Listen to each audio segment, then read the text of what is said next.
Down this secluded forest trail, there's a mysterious natural wonder found nowhere else in the world. It's known as the pinnacles. The pinnacles are so spectacular, and even though I've seen them hundreds of times, kind of get goosebumps looking at them. Jacksonville resident Larry Smith, along with his twin brother Lloyd, served as rangers here at Crater Lake National Park for decades. But that familiarity has never dampened his enthusiasm. I've traveled, I've been in all 50 states, I've been in over 50 national park areas. I've never seen anything like this, anywhere.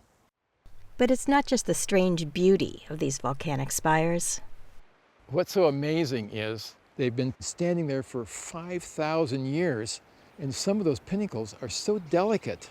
You feel like you can just put your hand around them.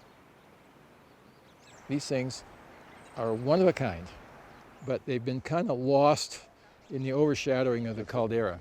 By the caldera, Larry means, of course, Crater Lake. The site was designated Oregon's first and only national park in 1902. And the breathtaking 2,000-foot deep blue lake immediately became a major tourist draw. But before they reached the spectacle waiting at the rim, tourists traveling from the east were treated to these mysterious pinnacles.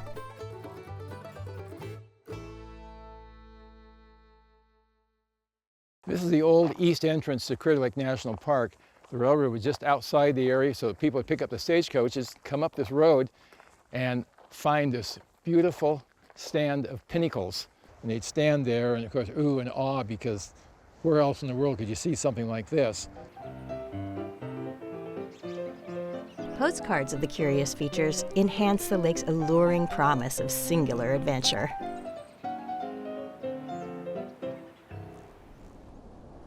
The park's dramatic scenery is all traced back to a mighty mountain the native people called Gewas. So it was a very broad mountain, and it went on up gently up to 12,000 feet in elevation. And there were gigantic glaciers on the sides of the mountain. About 7,700 years ago, the mountain, later renamed Mount Mazama by early park advocate William Steele, erupted. Superheated flows of ash, gas, and lava rock raced down the sides and into the ice-filled valleys. Think hot toothpaste, and it came pouring out down through the valley that had been formed by the glaciers, and it filled it in 300 feet deep. Then, because the glaciers had been melted, steam pockets formed down the bottom of the canyon, and of course, steam rises.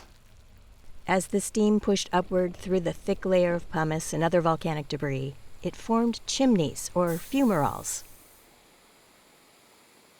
And the steam, being super hot, welded the pumice together into something that's harder and formed these fumaroles. Over time, the lighter debris washed downstream, revealing the harder rock of the fossilized fumaroles.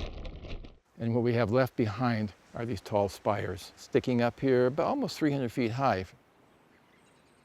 For decades, the pinnacles gave tourists a tantalizing preview of the marvels that awaited at the crater's rim. And then they fell into obscurity. By 1920, there were roads in the park, and there was a road around the rim. And by that time, this road was more or less abandoned. So coming down here is going into a really remote part of the park. Though mostly forgotten by the more than 500,000 tourists who visit the park each year, the story of the pinnacles is still unfolding. What's so unique here is the erosion is continuing.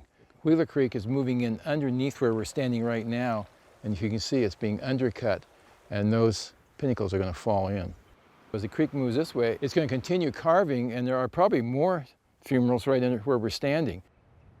So next time you're at Crater Lake, escape the crowds and find your way to this hidden gem.